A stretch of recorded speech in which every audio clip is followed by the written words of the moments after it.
Hello, my name is Michael Garrick, and this is Poppin' Culture. My guest today is comedian, musician, and songwriter Tanner Carley. Thank you so much for coming on to the No problem, podcast. man. No problem. My pleasure. Thank you. Guys, if you're in the North Carolina or South Carolina area, make sure you check out Tanner. He's a very funny comedian. Definitely check him out. Uh, Do my uh, best. Hey man, truth is the truth. Before we get into the topic which you chose is Nirvana. I'm pronouncing it right. I hope I'm Yeah, pronouncing it right. yeah. Uh, Nirvana. no, thank you. Before we get into the topic, whenever I have comedians on, I like to ask them. A lot of people like to focus on bombing, but I'm more focused on succeeding. So, when was Okay. the first time you killed, and how did it feel? All right.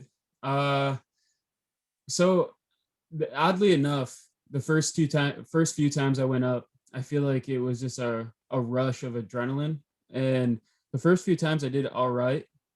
But I think it was like the fifth time in, I really killed, and it was at the Comedy Zone. I just had I just felt this energy inside me, which is a weird thing that I can't always turn on. It's almost just something that I feel in the moment. And I was sitting in the crowd waiting to go up, and I noticed I was joking with my friends. We're having a great time, and I wasn't thinking about going up. And I was like, I just want to be silly. And I was already being silly with my friends like before I went up, and I just knew how to channel that right there. So when I went up, I had some bits planned. Obviously, I had a set planned, but I was like, I want to do some crowd work, and I was trying to channel my inner like alt comic, whatever you want to call it, with just with expressions, and it's not really like set up in punchlines. It's more of just being funny, and that's hard to explain, but it's just a feeling I get, especially growing up. I just always it was like kind of I don't want to say a defense mechanism, but I just knew how to just like make people laugh. I think I grew up a lot around like a lot of funny people in general. So when I went up that night, I was like I had a little plan set up that I was gonna just say keep it going for the host, and like a lot of people say that normally, but I was gonna just keep on. I was gonna say like keep it going for this guy, and I just started like pointing to like random audience members. So I just like it was the joke was that I just kept on saying let's keep it going for this guy, and I like point at someone, and then I would like kind of make like a quick caption of like a character of who he was, and like everyone would look at him and be like, damn, he's like kind of dead on, even though maybe that's not who that person is. I was just like keep it going for this guy in his baseball cap and his buddy in the same baseball cap, and they like they probably are working in like sales, and the guys like after the show they're like you're pretty dead on with what we do for our careers. It was just I was making a lot of generalizations, but I wasn't being rude about it, and it was just for fun. And then there were some girls in front of me. I was like, keep it going for these girls. I mean, they look pretty basic, but I'm glad they came out anyways. And they thought it was fun because they're like, yeah, we do look like some basic girls, but they understood it, and I wasn't being rude. They could feel that energy of just having fun. So I did that for about like 6 or 7 people, and then just the idea of me keeping that energy going, they're like, what is this guy, like what is he about to do? And then I went into kind of just berating everyone in the crowd, but the fact that I just started like in a nice way, just like friendly roasting, like each person in the crowd, they thought it was fun because it wasn't like I was just calling one person out and just trying to make them feel bad by any means. It was just more of a it was just they could tell that I was being just silly. It was not trying to hurt their feelings by any means, and I feel like they could feel that. And we just kept going, and I got to one guy, and I switched it up. I didn't really think about this. It was just kind of what happened. But as I was berating everyone else, I pointed to the last guy, and I was like, kind of paused for a second, looked at him. I was like, you know what? It's like this guy is give it up for this guy. He's a pretty nice sweater. And then they're like, it threw them off because they thought I was going to roast him too. And then I just said he had a nice sweater. And then they started laughing at that. And really, you know how it feels. You go up there, you kind of go into a haze, and you're just going off energy and just trying to feel the crowd out. and I knew that they were enjoying it because they were laughing. So it gave me the confidence to just keep going with that silliness. Obviously, when it's pretty quiet in there, you're like, oh, am I doing something wrong? But I just kept going with that and started talking to a few people, and then there was a few people heckling back, and I haven't really had any hecklers that I like wanted to kind of engage in a negative way.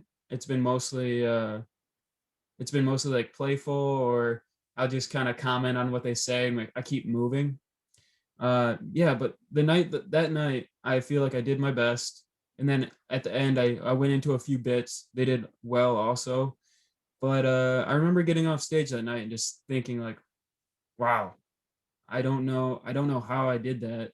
And I want to know how I can get that again, because I, I'm I like to think that I'm in touch with my emotions pretty well, and I don't always know how to turn that on. I just know that I was having a good time with my friends and then went up and just continued that same energy. So I try my best to just try to joke around before I go up every time, but it's still hard to get that feeling. But I would like to think that the feeling that I had on stage was similar to when I was just hanging out with maybe like at a party per se. I don't want to say like just any party, but like a party with like good friends that you've known for a while, and say that you have a crowd of maybe like 10 or 15 people that everyone's just kind of bullshitting. And then they're like, Tanner, tell that story. And then I just kind of like, oh man, all right, here we go. And then I jump into it and you start to kill, and you don't even realize, because that was before I was even doing stand up, you don't even realize you're like, oh, this is that feeling. And then when I had that feeling on stage, I was like, it's all the same. I just need to figure out how to do this every time. But that's the ones who get the specials, because they figure out how to manipulate their feelings to get that every time, and if they don't, they know how to act it out, so they come off like they're confident and stuff. So yeah, it's wild that your first time killing, I'm sure you've done it many of times, and it's a wild ride. I mean, I rode that sensation for a few days, just you can't really beat that feeling. Yeah, it's something amazing. Has anything you've done before compared to that feeling? The number one answer has been sex. Honestly, no.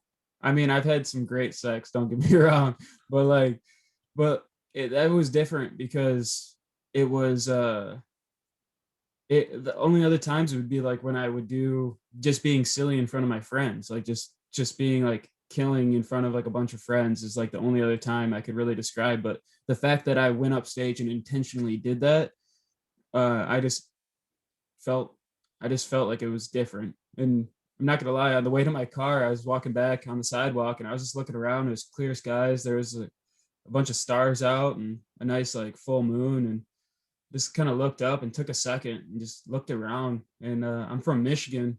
I've only been down in South Carolina for a few months, so I know it's not a huge city, but it's nothing that I've grown up around, so it feels big to me. And I just kind of looked around, took it all in, and was like, man, I'm doing this, and it really makes you feel good. And then the next time you bomb, you're just like, man, it makes it so real. You're like, oh man, this is a minefield. You could bomb at any time. Just don't take it for granted when you do well. Just enjoy it and try your best to keep going after that.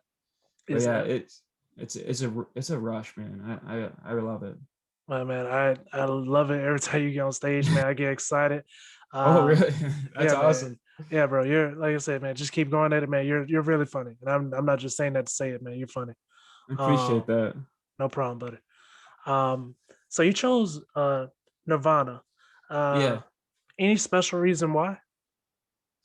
When you I know the podcast is about pop culture, and I'm really into music. That was my first passion when I was younger. I really wanted to be in a band, and I still do. It's still possible to stand up and be in a band casually. Even if you don't make it big, it's still just fun to perform in general. No matter the crowd, as long as you're feeling that connection with whoever's watching, it's worth it to me. And so I just love watching interviews with people, and that's another thing, like psychology, just like watching how people react to things and how they explain themselves. Like I'm doing it right now, and as much as I'm trying to be like just in the moment, you just I'm just really aware of reactions and how people explain themselves. So I don't know. I just loved watching interviews, and I started watching a lot of interviews with Nirvana. And even though that they're not like my number one band that I love, I just thought it was fascinating how they went from 80s hair metal with like all the wild outfits where they look like they're wearing spandex to just straight grunge. And how did they captivate everyone to listen to this? And I guess my theory behind it is that people were they love. I'm not saying there's anything wrong with like Van Halen or like the White Snakes or anything like that. That's fun to listen to it if you enjoy that stuff. But Nirvana brought a sense of realism where others didn't. There was no the persona wasn't an act. It was just what he was, and the guy was in pain. Like uh and he showed that through his chord progressions. And I feel that myself, and I'm sure there's a million other musicians that feel the same way. But when you put together a certain chord progression, uh, it makes you sometimes. It's like looking at like an old picture, like nostalgic or melancholy. And sometimes I'll just play a chord progression myself, and it makes me think of a certain situation that I was in. Just those sounds, and I feel like he was able to capture that and send it to an audience that were able to relate with it, whether or not they were into that style of music. They understood that that gave them an emotion, whether they liked it or not. Some people might have not listened to it because it made them feel something that they didn't want to feel. A lot of people just ended up listening to it because it made them feel liberated for whatever from whatever I guess some people feel trapped and can't express themselves, so they listen to that music, and it just makes them feel like they're expressing some type of emotion. It's sad, yet you can scream with it. You can get all your anger out, but also feel like you love your family at the same time. It's really weird. Like love not just your family, but just anyone you care about. For me, that's how I feel. Is it's a mixture between nostalgia, melancholy, and just just fun. So I think that everyone it was ready. There's always a time where there's always a time when the chapter flips in generations, and they just came at the perfect time. But he wasn't unaware of it. Uh, I'm speaking of Kurt Cobain. He had toured as a roadie with a lot of other bands that were in the 80s, like the Melvins. They're not really grunge. They're more, I mean, they could be considered grunge with some songs, but they're a little bit heavier, less sentimental. Uh, and I think he was on the spectrum too, honestly. Like, I think we're all on the spectrum a little bit, but he really could see people's emotions for what they were. I feel like because he was just a really emotional guy and grew up in a household with like a pretty tough father that didn't really care and a mom that was a little bit checked out from what I could tell. And he just stopped caring as much of what people thought and just wanted to put all of him into his music, and people could feel that. They really could feel that. And it was time for a change. Everyone loves the 80s and all the music, but whether they knew it or not, it was time for a change, and he was the change. He just blew up. He had a first album that came out that did all right, but it was a little bit heavier than the man. I can't think of the album name. I'm blanking, but the one with the little baby swimming with his with his dick out. But yeah, that one really hit. And Steve Albini was the producer on that. I mean, I'm getting pretty nerdy on this, but he knew what he wanted. He had a sound in mind for years, and he found a guy that did that. So not only was he good at finding chord progressions, but he understood psychology in a way that some just feel in an animal type way. I know that sounds kind of weird, but some people are just more in touch with their emotions than other people, and that's just how it goes. He wasn't the best probably at math or whatever, being an engineer, but he knew how to engage with people's emotions and he found the right producer that captured his sound the way he wanted, and he had a vision, and he thought about it a lot. Whether he was doing a lot of drugs, he was thinking about what he wanted to do, and he was just focused on that. He wasn't thinking about what other people wanted him to do, and he laid it all on the line, and he did great. It's hard to do that, and there's people that do that today and will get overshadowed, but he hit it right at the right time, and it was meant to be. But yeah, he figured out how to get the right people in his band. He had his bassist was a friend that he grew up with through high school, so they had a strong connection. And they found a drummer, Dave Grohl. That wasn't the original drummer, but he had to make that hard choice of getting rid of the original drummer and getting Dave Grohl, who was an amazing drummer. And Yeah. it really just made the sound that much better. And people could just feel it. They could feel it on stage. They could see it's, I mean, not to sound, I don't know even if pretentious is the right word, but I try to have that same energy when I do stand up, because the more relatable you are and vulnerable, like he was just very vulnerable on stage, people are going to like you more because they're like, well, he's really putting it all out there. So I'm not afraid of this guy to like be myself too. And some people are afraid to laugh at stand up because they don't necessarily like their laugh, or they don't want to be like, they don't want to draw attention to themselves. But when you're undeniably just silly or just putting yourself out there, they're like, man, I can't help but just be myself right now. And I feel like that's what he did for people in the crowd when he was performing.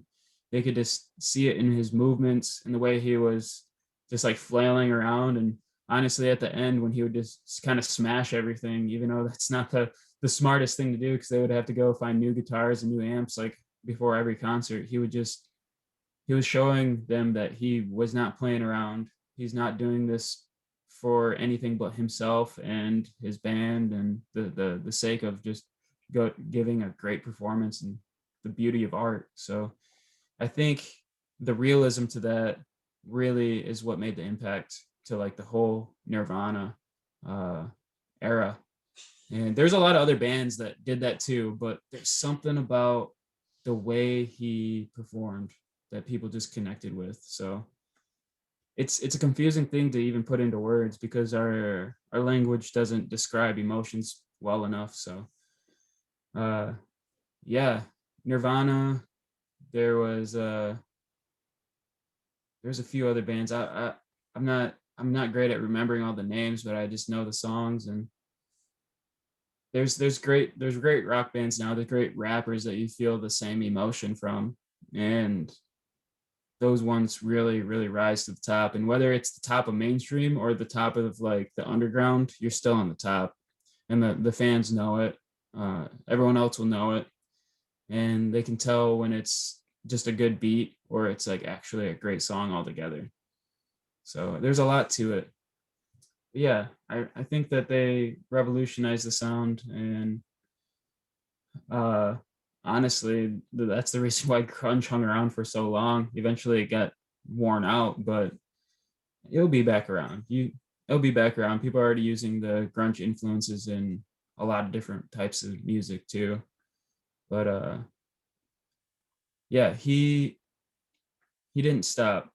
And it's sad that he ended up dying, but it was almost it's almost weird. That's like it's the ending to a movie. It's like something someone would actually write. And it was real life. So art and life reflect each other for a reason. So that's how it goes with that. Man, Kurt Cobain. Yeah. If we could backtrack just for a second, Yeah, for someone listening or somebody watching, if they don't know what grunge is, how would you explain it to them? grunge is distorted. Okay. Usually grunge is some type of distorted guitar, whether it has the same distortion as heavy metal, but it's played with chords that make you feel almost sentimental. And the lyrics are sentimental yet have an angsty feel. And for me, it's almost a ride. Like where if I'm listening to other rock music, uh, it could be like just really fun and like bouncy, or like heavy metal is usually pretty. It just kind of gets you. It has like a heavy drive to it, where it's the I wouldn't want to say metronome, but just like the general beat to the song is really just kind of heavy metronome. I don't know how to explain it exactly, but grunge kind of goes back and forth between, man, I really miss my old friends and I really miss my family or all the good times. And then it hits a chorus that might just make you want to like start beating on your steering wheel, or like just headbanging in your bedroom, or just feel like you're on top of the world. Honestly, it's a whole ride to the song of grunge. It's it's hard to explain all that stuff, but that's kind of how it is. Okay, and that's a Yeah, just and that's a subgenre of rock. yeah, definitely, Okay, definitely. cool, cool. Uh, on a lighter note, Yeah, can you imagine the road manager like just being like, "Hey, please, man, don't break the equipment," and then just yeah, to see him do it show after every time. show, just like, "Oh, he's doing it again. He's doing. How did I get this? How did I get this? How did I get this job? Yeah, How?" that guy's got to be he's got to be going nuts every night. Yeah, he probably But put in his rider now. yeah, he's like, okay, we need some extra guitars on hand because this is ridiculous. They would go to used guitar shops almost every day after the next show and just find another cheap guitar, some cheap amps. And I mean, obviously when they started making money, they would get better stuff. But uh, as far as I know, he was left-handed, so he'd play guitar like he would, if he got a right-handed guitar, he would have to play it upside down, and sometimes he would just deal with that because he's like, whatever, this is what I got. But that's the realness to it. It was like they could sense that he didn't really give a shit, and he was still gonna make it happen. He was gonna make you feel whatever feeling he wanted to make you feel that night, which was just fun, angst, sentimental, like maybe sad at the same time, but raw power. Yeah. And he was going to do that whether he had a $3,000 guitar or a $50 guitar from a pawn shop. Uh, Wow, and it did, that's incredible. yeah, yeah, it didn't matter. And yeah, I think that people really seen that, whether they acknowledge it, actually acknowledged it, or just felt it. They knew there was something different with that, because it wasn't just a planned performance where the guy is doing power slides across the stage, doing an amazing solo or anything. It was just raw emotion, and people connected just with that raw emotion. Yeah. Yeah. Did you? I did a little research. Did you ever hear about their other names before they chose Nirvana? Honestly, no, I didn't hear about those other names. You got some? Uh, only a few I can say on the podcast. Yeah. Yeah, I know you're Uh, good. um, well, I should have actually wrote it down. I apologize, No, but you're good. the paraphrase, one of their names before they chose Nirvana was it was something to do with poop. It was Oh, okay. Yeah, I uh think I know what you're talking about. See, that's yeah. the thing, is that I think he realized, like going maybe too far that way. There's a fine line between wanting to like please people and just completely just kind of be underground. And I think he knew he wanted to reach a lot of people. So with a name with this, like, using like poop or whatever, feces or whatever in the name, that'd be pretty tough. But like Nirvana fit them perfect because it's explaining Nirvana is a type of feeling you feel. So Yeah. right off the bat, that gives you an idea of what you're about to listen to, or uh, just experience with their music. And he probably just realized he was younger when he made up those first names and wanted to actually fit the band a little bit better. Like I said, he was a roadie with a lot of other bands like the Melvins and a few other ones. I can't remember their names, but he probably was influenced by them a little bit, which I have been too, and then realized he needed to come to his own ideas and found something that really fit him well. He was a troubled guy though, man. Like he had a stepdad that really didn't care about like anything that he did, and a stepmom, or his mom, also was just kind of like more focused on what the dad wanted, was kind of, you know, how life can be, where they have to follow in line with what the dad wants, and you know they're making the money at the time. So he was a little bit neglected, and he just had a lot to say, and he wasn't afraid to say it. And unfortunately, you know, he did a lot of hard drugs that was messing up his body, and I think that added to it. Just a little bit of crazy, a lot of truth, and a lot of talent, and just not afraid to make some waves in the music scene. There's a lot of guys that he toured with or was a roadie with, that kind of not really despised him, but were a little bit jealous when he started getting all the fame, because he didn't necessarily want that much fame. It just happened because it was undeniable sound and undeniable talent. And that's what happens when you truly are just yourself, and you find out how to be yourself and be comfortable with it. And amazing shit happens when you do that. Yeah, like I, That's that's kind of how I felt on stage a few times, you know, and I can't channel that every time, but when I do feel like, just, you know, obviously I look up to these guys, so I try to channel that emotion. But all the times I've done my best is when I'm just being myself without trying to impress, but it just impresses because you're just doing it right. yeah, I can say this verbatim. Every time I've bombed, I've been trying to impress someone. Exactly. Every Exactly. time. I'm not lying when I say that. And not it's just and every time I bomb, I realize like the moment I'm bombing, I have no reason to impress this person. Yes. Yeah. You're Like like, especially afterwards, you're like, why was I doing that? You know, like, why yeah, did I try to do that? yeah, this in my mind, the thing that stopped me was this one person can't change my life. Opportunities have to build. But Exactly. to get back to Oh, you're good. Nirvana, uh, in your in your in your opinion, what bands do you think they've influenced? For me, I think Puddle of Mud would be like the biggest influence I've seen. I don't know all Nirvanas. I know No, like you're good. maybe six songs, and of course I know Team Yeah. Smells Like Team Spirit. But when I Mhm. listen to that music, Puddle of Mud would come to mind. That would be the biggest influence that I know of. That's a very fair assessment right there. And it's that's really a hard question, because there's probably so many musicians that you wouldn't think would be influenced by them, uh, based off their sound, because it could be a really mellow sound, but they were influenced by the way he performed, or like how I was saying, how he just put himself out there, so they just wanted to do what they wanted to do. So that's hard to say. But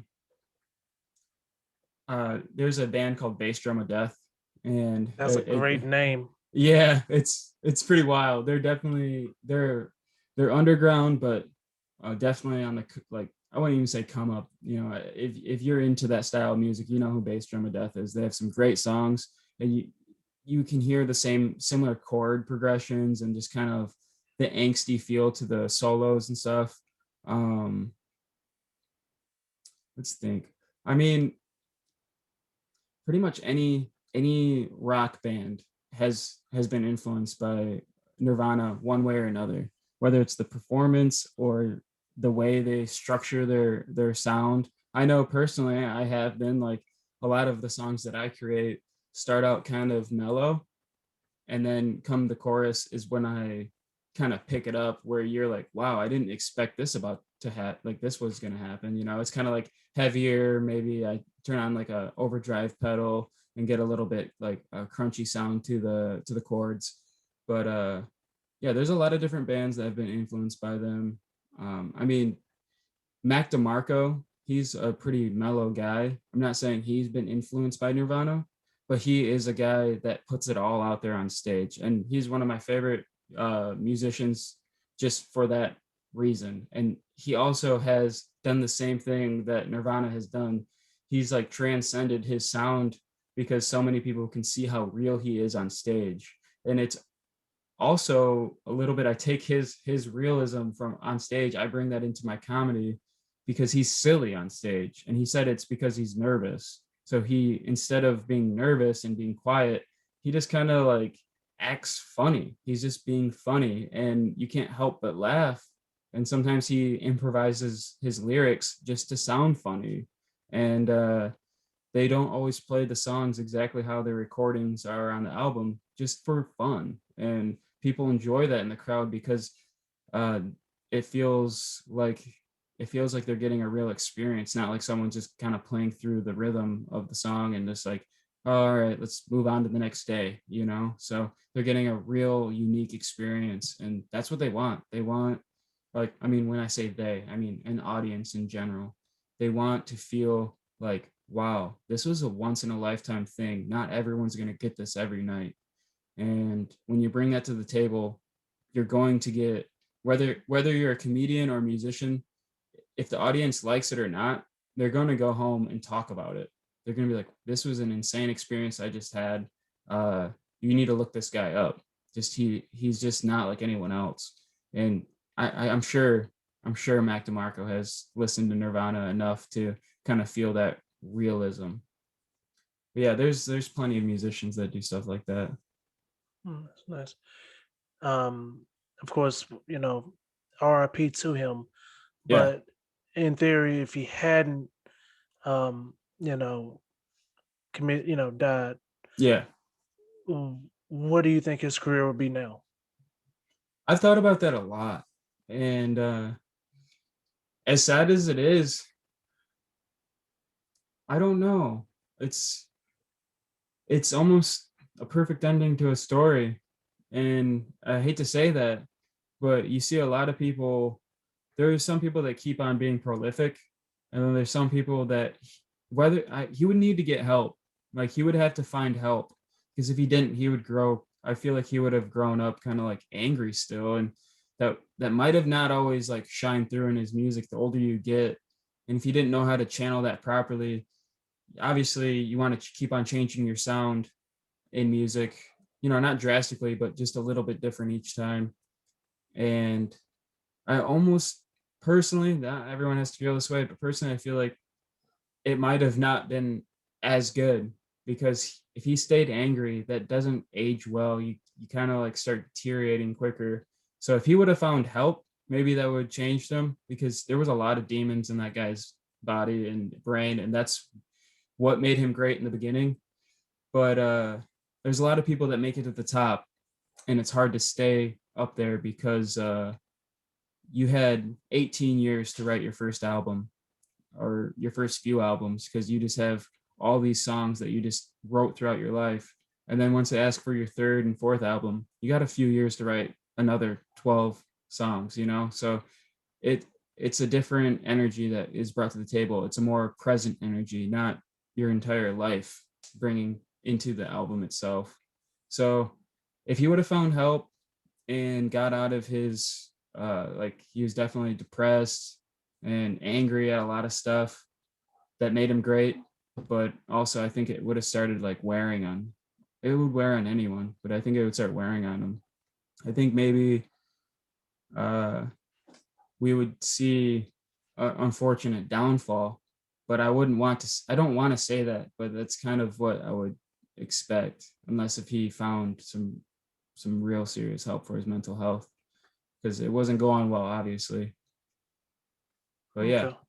yeah, I but it doesn't mean that he couldn't just, totally been prolific and found a new way to make another amazing sound. That could have very well been it, but it's hard to predict what could have been. I thought he would, in my theory, which Yeah. doesn't mean anything. I just really thought it would turn, if that hadn't happened, he probably would have turned very like Johnny Cash's, where like Ooh. Johnny Cash was very I don't know the word to use for it, not dark, but like very He was direct with his emotions. Very, yeah. just kind of like, this is how it is. Uh how he's talking about, you know, he, I hurt myself today Yeah. just to see if I could still feel. Yeah. And yeah, that's kind of what I'm saying. That's what I was saying. Like, yeah, maybe he would make some great songs out of that, but it was inevitable that if he didn't find help, he was gonna, like, eventually something terrible would happen. And obviously it did, unfortunately. But Man, yeah, you're right. I would think that maybe he would do some more calmer stuff. He's a smart guy. He would have figured something out. Yeah, yeah. Is there anything else you'd like to say about Nirvana? Other than that, they're a perfect story, and it's amazing to even be able to like understand their music and at least understand it to my effect of my personal opinion. I don't know. They're just amazing set of guys, and it was kind of, I don't know, a perfect storm. You couldn't write a better story, really. Right. Some people may be able to write a story like that, but that's what makes art, and that's why there is great art out there, is because there was real stories like that. So True. it's that's how it goes. Very true. Well, thank you for coming on, man. Is there anything you'd Yeah. like to say to your fans? Um. Really, just thank you. If I mean, if anyone's looking out for me, I appreciate it very much, and just keep on following it. Keep on doing what you like to do. Pursue your passions. Whether you don't have to drop everything and just pursue your passions. You know, you can do understand that you can do more things than just one thing. And that was hard for me to understand for a long time. I thought, I can't have a career and try to pursue my dreams at the same time. And you can. It's just harder, but you can do it. And if you're trying to decide between two things, do them both. But you got to figure it out and be honest with yourself. You got to be honest with yourself about a lot of things, and that's hard. And if you're not sure how to be honest with yourself, go find some professional help. And that's also hard to find. But once you find a person that's right for you and they can help you figure out your thoughts and emotions, you'll transcend, and you'll evolve into a new person that you never thought you'd be. So just keep on moving forward and do that. Nice, nice. Where can they follow you on social media? Underscore Ames Russell, AMSE RUSSELL,